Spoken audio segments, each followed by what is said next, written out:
Hello friend, नमस्कार। हमारे YouTube channel में आप सबका बहुत बहुत स्वागत है। आज का टॉपिक मैंने चुना है कि जब किसी स्त्री का पति इस दुनिया से चला जाता है तो उसके साथ कितनी समस्याएं होती हैं। वो अपने आप को इतना असहाय, अबला, कमज़ोर समझने लगती है। आज हम इसी बात पे चर्चा करने जा रहे हैं। जब इस दुनिया से कोई चला जाता है, जाने का कारण चाहे जो हो, अब वो स्त्री अपने आप को उस दुख का कारण समझने लगती है। वो अपने नसीब को कोसने लगती है, अपनी गलती को कोसने लगती है कि शायद ये कहीं मुझसे गलती हुई होगी, परमात्मा ने ऐसा मुझे सजा दिया है। सच तो ये है कि हर आत्मा अपना आने जाने का हर चीज़ें वो खुद सुनिश्चित करके आती है। एक आत्मा खुद वहाँ से डिफाइन करके आती है कि मुझे कितने समय के लिए इस पृथ्वी लोक पे रहना है। यहाँ तक कि वो अपने जाने का समय और रास्ता भी खुद चुन के आती है कि मेरे माँ बाप कौन होंगे, हमें किस घर में जन्म लेना है। इस तरह की तमाम बातें अपने एंजल के साथ वो खुद डिफाइन करके आते हैं। हम आप खुद डिफाइन करके आते हैं कि हमें यहाँ पे कितने दिन रहना है, क्योंकि हम वो चीज़ें यहाँ पे अच्छा खाना, अच्छा पहनने, अच्छा जीवन, ऐशो आराम करने यहाँ नहीं आते हैं। हम यहाँ पे एक कार्य लेके आते हैं, कुछ अच्छा करने के लिए आते हैं और उस कार्य को करके हमें यहाँ से जाना होता है। लेकिन हम अपने इस मोह माया के जाल में आकर के फंस जाते हैं और अपना उद्देश्य भूल जाते हैं और वो सारे कार्य यहाँ से पूरा नहीं कर पाते हैं, जिसकी वजह से इस धरती पे हमें बार बार आना जाना लगा रहता है। कहते हैं कि वो इंसान बहुत ही अच्छा था लेकिन बहुत जल्दी चला गया। जानते हैं ऐसा क्यों होता है? क्योंकि उस आत्मा के पास जो होमवर्क लेके आई है, वो वर्क जो है बहुत थोड़ा है, थोड़ा कम समय में है और वो अपना कार्य की और चली गई। जाने का समय तो निश्चित है, उसे बदला नहीं जा सकता, उसमें कोई परिवर्तन नहीं किया जा सकता। जब कोई आत्मा इस धरती पे आती है तो सबसे पहले वो आने और जाने का जो भी कार्य उसका होता है सब वहाँ डिफाइन करके आती है। आने के बाद इस धरती पे वो अपने इस यहाँ के नियमों में, यहाँ के मोह माया के जाल में फंस जाती है। लेकिन जाने का समय तो निश्चित है, जाना तो उसी समय है। और हमारी ममता, हमारी मोह अपने आप को ये कोसने लगती है। हमारा एक तरह से स्वार्थ भी होता है। हम कोसने लगते हैं कि वो क्यों चले गए, अभी तो बहुत सारे काम बाकी थे, अभी तो बच्चे छोटे थे, हमें कौन संभालेगा, घर परिवार कौन देखेगा। ये सब चीज़ें हम अपने स्वार्थ में ही तो कहते हैं। देखिए, जब इंसान इस धरती पे आया है तो वो जाएगा भी। बस समय थोड़ा सा हमारे अनुसार वो जल्दी और पूरी ज़िंदगी जीना वो कैसे जा रहा है, ये इसको मान के हम लोग दुखी होते हैं। जब आत्मा वहाँ से, मान लीजिए कोई आत्मा है, उसे जब वहाँ पे वो डिफाइन करता है कि मैं इतने समय के लिए वहाँ जा रहा हूँ, तो उससे इस धरती से, इस पृथ्वी लोक से, यहाँ के लोगों से कोई अटैचमेंट नहीं होता है, हमारा उनका कोई लगाव नहीं होता है। तब वो सारे डिसीज़न ले लेते हैं कि मेरे इतने कार्य धरती पे है और मैं इतने समय में इसको पूरा करके वापस आ जाऊँगा। और वो आत्मा इस धरती पे आती है और अपना उतने समय का जीवन इतनी सांसें अपनी यहाँ पे व्यतीत करती है और वो समय समाप्त होने पे यहाँ से वो चली जाती है। कोई आत्मा किसी व्यक्ति की जितनी जिसकी सांसें हैं उससे 1 मिनट ना आगे ना 1 मिनट पीछे इस धरती पे रह सकता है। सांसें खत्म, जीवन खत्म, जीवन खत्म तो सब कुछ खत्म। हम आप लाख यहाँ पे रोते रहें, चिल्लाते रहें, विलाप करते रहें, खुद को कोसते रहें, उस आत्मा को कोसते रहें, ये सब व्यर्थ है। इस बात को जितने जल्दी हम आप समझ लें उतना ही अच्छा है। मानते हैं ये सब चीज़ें, जैसे जिसके ऊपर ये गम रहता है पहाड़ जैसा ये जीवन उसको लगने लगता है। उसे लगता है चारों तरफ अंधेरा है, मैं इससे बाहर नहीं निकल सकती, मैं क्या कर सकती हूँ। और ये सच भी है। उस स्त्री के ऊपर क्या गुजरती जब जिसका पति चला जाता है, उसे कोई शब्दों में बयां कर ही नहीं सकता। एक स्त्री का जब पति चला जाता है उसके पास आर्थिक, मानसिक, सामाजिक, शारीरिक सारी तरह के कष्ट उसके ऊपर हो जाते हैं, क्योंकि ये समाज की ऐसी रीति है कि बिना एक पुरुष के उसे लोग सम्मानपूर्वक जीने नहीं देते हैं। अगर वही स्त्री चली जाए और पुरुष जिंदा रहे तो लोग उसे कुछ नहीं कहते हैं, लेकिन अगर एक स्त्री जो उसके माथे पे कलंक लग जाता है विधवा का, ये शब्द ही ऐसा होता है किसी के कानों में जाते ही उसे एकदम छलनी बना देता है। वैसे अकेले इस दुनिया में जीवन जीना कोई बहुत असंभव बात नहीं है, लेकिन इस शब्द के साथ जीना बहुत मुश्किल होता है। वैसे भी आजकल लगभग 25 से लेकर के 30 तक 32 तक जो लोग शादियां करते हैं तब तक अकेले ही जीवन व्यतीत होता है। लेकिन हमारे समाज में एक ऐसी मानसिकता बन गई है कि कोई स्त्री अकेले नहीं रह सकती। इस प्रथा से उसे और भी दिक्कत होती है, जबकि आज ज़माना बदल चुका है, लोगों की सोच बहुत सुधार हो गया है।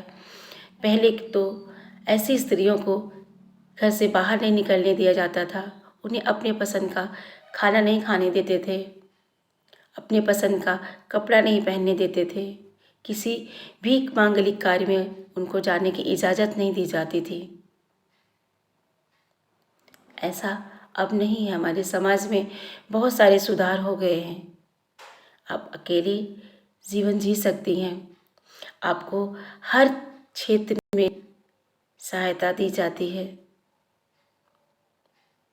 लेकिन फिर भी स्त्री अपने मन से टूट जाती है। उसे ये दुनिया अच्छी नहीं लगती है। वो कार्य जो कर सकती है उसे सारे कार्य असंभव लगने लगते हैं। ये सब सारी चीज़ें वो सोच करके परेशान हो जाती है, मैं कैसे बाहर निकलूँगी, मैं कैसे अब जीऊँगी, उनके बिना मेरा क्या होगा, मेरे बच्चों का क्या होगा, मेरे परिवार का क्या होगा। ये सारी चीज़ें वो सोच सोच के परेशान होती रहती है। लेकिन मेरे अनुसार हम ये सब फिजूल की बातों को सोचने के अलावा हम ये सोचें कि इस गम से, इस डर से हम बाहर कैसे निकलें। पहले हमें इस डर से बाहर निकलना होगा, इसके बाद सारी चीज़ें अपने हिम्मत और हौसले से हम धीरे धीरे धीरे धीरे करके एक एक करके सब सही कर लेंगे। कहते हैं ना, वक्त जो है हर दर्द का मरहम होता है। जैसे जैसे वक्त बीतता जाएगा आप धीरे धीरे ताकतवर बनते जाएंगे, स्ट्रांग बनते जाएंगे। और सबसे मेन रोल होता है इस समय आपको अपने आप को बहुत बिजी रखना होगा। उस चीज़ को बिल्कुल सोचना ही नहीं है, जो गए वो कैसे गए, किन हालातों में गए, क्या छोड़ के गए, क्या दे के गए। आप ये सोचिए, वो जितने समय आपके साथ थे, आप बहुत सौभाग्यशाली थे। या हम बहुत सौभाग्यशाली हम हैं कि हमें उनका साथ मिला। उनके साथ बिताए गए वो हर मीठे मीठे पल, वो अच्छे पल, आप उन्हें याद करिए। आप वो दर्द वाले पल बिल्कुल याद ना करिए कि वो किन परिस्थितियों में गए, कैसे गए, उनके साथ ऐसा क्यों हुआ। ये सब सारी चीज़ें कुछ मत सोचिए। आप जितना सोचेंगे, आप दर्द के दलदल में उतने फंसते चले जाएंगे। आप एक बार इस दलदल में फंसते चले जाएंगे तो आपका बाहर निकलना बहुत मुश्किल हो जाएगा। फिर आप अपने आप को असहाय महसूस करने लगेंगे। और आपको एक बात और बताना चाहते हैं, जब महिलाएं इस परिस्थिति में हो जाती हैं, पहली बात तो मेरी ईश्वर से यही प्रार्थना है, ऐसी सिचुएशन ऐसे समय में न दें जब उन्हें अपनों की ज़रूरत होती है। एक समय होता है, मैं कह सकती, मैं अपनी प्रार्थना कर सकती हूँ ईश्वर से कि ये दुख किसी को जीवन में ना आए, लेकिन मेरे इस कहने से ऐसा नहीं हो सकता, क्योंकि जाना तो इस धरती पे सबको है, किसी को आगे किसी को पीछे। बस इतनी मेरी ईश्वर से हमेशा प्रार्थना होती है। अपनी हर प्रार्थना में ईश्वर से यही प्रार्थना करती हूँ, हे ईश्वर, आपको ये दुख देना है तो ऐसे समय में दो जब हमारी चंद सांसें बची हों, जिसका दर्द हम झेल सके और जिसे झेलने में हमें कोई दिक्कत ना हो। लेकिन आप ऐसे समय मत दीजिए कि जिसकी लाइफ शुरुआत ही नहीं हो और वो ख़त्म ही हो जाए। बस मैं इतना ही प्रार्थना ईश्वर से करती हूँ। लेकिन जब ऐसी घटना हो जाती है तो स्त्री कैसे उन दर्द को महसूस करती है, कैसे इससे बाहर निकले, ये उसके लिए बहुत बड़ी समस्या हो जाती है। इसमें हम सबको आगे आना चाहिए। ऐसी अगर स्थिति कहीं भी नज़र आती है आपको तो उसे हौसला दीजिए, उसे समझाइए, उसे हिम्मत दीजिए। हो सके जितना उसकी मदद कर सकते आप उसकी मदद करिए। आपको बहुत पुण्य मिलेगा। एक आत्मा जब कष्ट में होती है, उसकी मदद करना सबसे बड़ा इस धरती पे पुण्य का काम होता है। जैसे कहते नहीं, अगर ज़रूरतमंद को हम दान देते हैं तो वो दान जो है सफल होता है, और ऐसे हम किसी को दे दें जिसको उसकी इतनी आवश्यकता ही नहीं है, वो दान व्यर्थ का होता है। ठीक उसी तरह से अगर एक ऐसे व्यक्ति को हम मदद करें या एक ऐसे पर्सन की मदद करें जिन्हें उसकी आवश्यकता है, तो व्यर्थ वो नहीं जाएगा। जाते जाते हम सिर्फ इतना आपको बताना चाहते हैं कि जिन भी स्त्रियों के साथ ऐसी घटनाएं हुई हैं, पहली चीज़ तो अपने दिमाग से ये चीज़ें निकाल दें कि वो एक कमज़ोर हैं, वो एक असहाय हैं, एक वो अबला हैं। इन सब चीज़ों को ना सुने, ना माने। सबसे पहले तो आप सुनना ही बंद कर दें।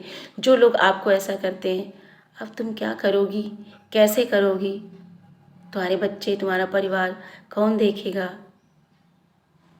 आप तुरंत कहिए, मेरा परिवार है, मेरे बच्चे हैं, हम खुद ही संभालेंगे, हम खुद देख लेंगे। और जो आपको कमज़ोर और इस नज़र से देखते हैं कि बेचारी के नज़र से, तो आपसे मेरी गुजारिश है, प्रार्थना है कि आप अपने आप को बेचारी बना करके जीवन मत व्यतीत करिए। आप अपने आप को गिरा हुआ, कमज़ोर, लाचार ऐसा महसूस करके जीवन मत बिताइए। ऐसा बिताने से उस गई हुई आत्मा को भी दर्द होगा और परमात्मा भी सोचेगा, मैंने हर जीव को, हर प्राणी को समान शक्तियाँ दे करके इस धरती लोक पे भेजा है, और मनुष्य के पास तो ऐसी शक्ति है। मनुष्य प्राणी इस धरती का सबसे सुंदर और बुद्धिमान प्राणी है, जो अपनी परिस्थितियों को अपने कर्म से, अपने हौसले से बदल सकता है। और वो ताकत, वो हिम्मत आप में है। आप बदल सकते हैं अपने परिस्थितियों को। मानते अभी आपको मेरी बातें समझ में नहीं आती होंगी, क्योंकि आपको इस दर्द में सारे हौसले टूट गए हैं, वो सारी चीज़ें आपसे बिछड़ गई हैं। अब आपको ना कोई सपना लगता है और ना ही कुछ अच्छा लगता है। अब वो सारी चीज़ें एक तरफ रख दी हैं, सिर्फ आप अपने आप को गम के घरों में कैद करके रख ली हैं। लेकिन ये सच नहीं है। ऐसी ज़िंदगी आप कब तक बिताएंगे? आप बाहर निकलिए, खुद को कोसना बंद करिए। आपके अपने जो सपने हैं, आपके पार्टनर के जो भी सपने हैं, आप अपनी सारी ताकत, सारा दिमाग, अपनी सारी चिंता उस पर फोकस करिए। आप दर्द से बाहर निकल जाएंगे और अपनी एक अलग पहचान बनाइए। हम आपको एक बात और, वीडियो हमारी बहुत लंबी हो जाती है, इसलिए थोड़ा शॉर्ट में हम सारी चीज़ें आपको समझाने की कोशिश कर रहे हैं। देखिए, जब तक आप अपने आप को साबित नहीं करेंगे, तब तक आप अबला और कमज़ोर रहेंगे। जैसे आज से आप 50, 60, 30 साल पहले चले जाइए, तो नारी अबला थी, कमज़ोर थी। लेकिन आज की नारी कमज़ोर नहीं, अबला नहीं, वो अपनी शक्ति को पहचान ली है। आप भी अपनी शक्ति को पहचानिए और आगे बढ़िए। नारी शक्ति एक ऐसी शक्ति है जो हर चीज़ें कर सकती है। अगर किसी पुरुष की स्त्री चली जाती है तो पुरुष कहता है, मैं क्या करूं, मुझे तो कुछ समझ में नहीं आ रहा, मैं घर संभालूं, ऑफिस जाऊं, बाहर देखूं, पैसे कमा के लाऊं कि बच्चे संभालूं। उसके लिए सब चीज़ असंभव लगने लगता है। लेकिन अगर एक स्त्री का पति चला जाता है तो वो गम के साथ साथ खड़ी हो जाती है।